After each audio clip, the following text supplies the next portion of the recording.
En aquest videotutorial descobrirem com fer un organigrama tècnic i sobretot la importància que té com a eina a l'hora de planificar un projecte. Si recordem, aquests són els 6 passos que s'han de donar per tal de planificar qualsevol projecte. I el primer de tots, definir les tasques, és particularment important perquè la resta depèn particularment d'això, per descomptat. És com la matèria primera que necessitarem després per planificar. Llavors, com funciona això? La idea de definir les tasques no es tracta simplement de fer una mena de pluja d'idees i d'anar-les llistant una sota l'altra, perquè si és un projecte complex, com la major part de projectes són, és molt probable que ens en oblidem. I per tant, el que fem és un altre tipus d'aproximació. L'aproximació que nosaltres fem té més a veure amb agafar tot un tros de planificació, tot un projecte, i partir-lo a trossos més petits. Agafar aquest projecte tan gran i partir-lo en subprojectes, i cada subprojecte en fase, i cada fase en subfases, subtasques, tasques, fins al nivell de detall que ens faci falta, no? Com tallant-ho amb trossets molt petits. Si ho fem, ens quedarà una estructura similar a aquesta, com si fos un arbre. El seu projecte, que té diversos subprojectes, i cadascun d'aquests subprojectes té fases, aquestes poden tenir subfases, depèn dels nivells que tingui, i arribem al nivell de les tasques, que poden tenir subtasques, etc. Amb un exemple es veurà molt millor. Imagineu que tenim com a projecte obrir un restaurant. Volem obrir un restaurant, sí? Com funciona això? Agafem aquest projecte tan gros que és obrir un restaurant, que és massa gruixut per planificar-ho com si fos una sola tasca, no tindria cap sentit. Per tant, el que fem és partir-ho en les seves primeres fases. Fixeu-vos que són fases o capses que són temàtiques. Tot el tema dels tràmits previs, tot el tema de l'adequació del local, tot el tema de la contractació del personal, etc. Cadascun d'aquests conceptes té una d'aquestes capses o fases, diguem-li com vulguem. En aquest punt, en aquest, diguéssim, segon nivell que hi hem guanyat, ens poden passar dues coses. La primera que ens pot passar és que, com seria el cas de tràmits previs, nosaltres tinguéssim algú a qui li poguéssim subcontractar. No ho volem fer nosaltres, sinó subcontractem aquesta feina a algun gabinet jurídic que ens ho faria. Si fos així, si aquest fos el cas, aquesta capsa d'aquí, tràmits previs, ja no ens caldria desglosar-la més, perquè de fet ja hauríem arribat al nivell de la tasca, que és subcontractar els tràmits previs. És tan fàcil com això, és una trucada de telèfon, un correu electrònic, una visita, i amb això ja està fet. Per tant, pràcticament ja tindríem el nivell de detall que voldríem, però ens podria passar també una altra cosa, que és que no fos el cas, que per exemple l'adequació del local no la volguéssim subcontractar, sinó que ho volguéssim fer nosaltres mateixos. Si aquest fos el cas, hauríem de desglosar amb més detall què vol dir adequació del local, perquè és massa gruixut això. Adequació del local és això, una capsa, una fase. Si ho dividim, ho podem dividir, per exemple, pel disseny del local, haurem de dissenyar el local, haurem de demanar permisos d'obra, haurem de fer les obres en si.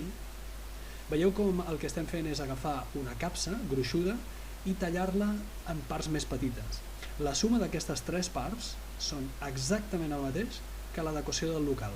No li falta ni li sobra res, és simplement una manera més detallada d'explicar el que significa adequar el local. De la mateixa manera que la suma de tràmits previs, adequació, contractació personal i les altres capses que tinguéssim aquí, sumades donarien aquest restaurant. El mateix que hem fet amb adequació del local ho podríem fer amb la contractació del personal. També hauríem de desglosar quines són les tasques que hem de fer per tal de poder tenir el personal contractat, definir els perfils, publicar un anunci, rebre'ls i finalment seleccionar-los i contractar-los.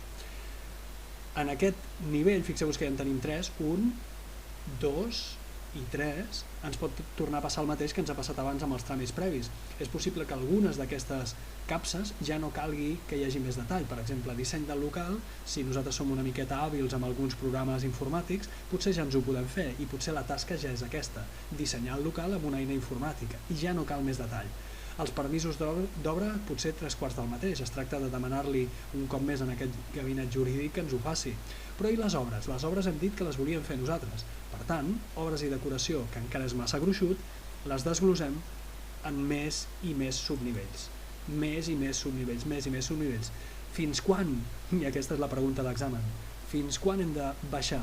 Doncs, com veieu, fins que tinguem molt ben definides 3 coses. Una, l'abast de la tasca, saber exactament el que significa aquella tasca.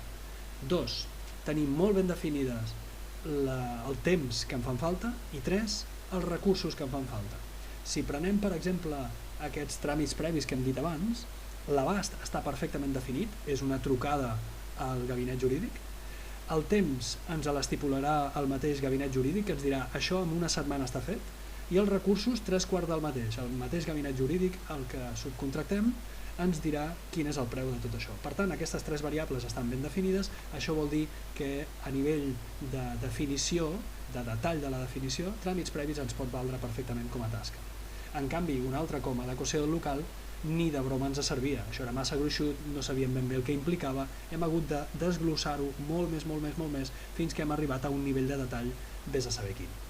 De fet, la gràcia de l'organigrama tècnic és justament aquesta, que a través dels diferents nivells que anem baixant, tant se val a quin nivell es quedi cadascuna de les branques, al final de tot, aquelles capses que ja no tenen més detall per sota, aquelles que deixem com a últimes branques, seran, aquestes blaves, les que tindrem en compte com si fossin tasques. I són aquestes, i no altres, les que farem servir per planificar.